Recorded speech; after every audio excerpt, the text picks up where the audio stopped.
અમરેલી જિલ્લામાં કુલ 385 ગ્રામ પંચાયતોની ચૂંટણી યોજાઈ ગઈ, જેમાં મતગણતરીમાં મોટી સંખ્યામાં ગ્રામ્ય વિસ્તારના લોકો મતદાન કેન્દ્ર ખાતે ઉમટી પડ્યા હતા।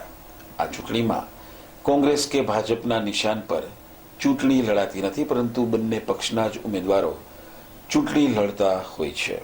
આજે રિઝલ્ટ આવ્યા બાદ ભાજપના કૃષિ પ્રધાન શ્રી વીવી વઘાસિયાએ દાવો કર્યો હતો કે નોટબંધીની કોઈ અસર નથી અને 90% ભાજપના ઉમેદવારો વિજયી બન્યા છે।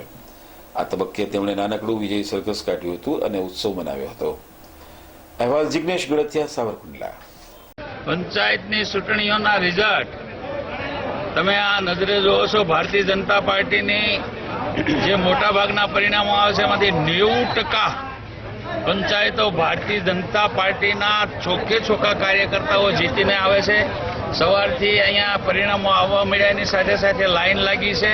ઉપરાંત સાવરકુંડલાના જેટલા કોંગ્રેસના નેતાઓ છે, જિલ્લા પંચાયતના સભ્યો હોય, તાલુકા પંચાયતના પ્રમુખ હોય, પોતપોતાના ગામમાં એના તળિયા નીકળી ગયા। એટલી મોટી લીડથી અમારી પેનલો બધે ચૂંટાણી છે અને બધાની જબરજસ્ત હાર થઈ છે।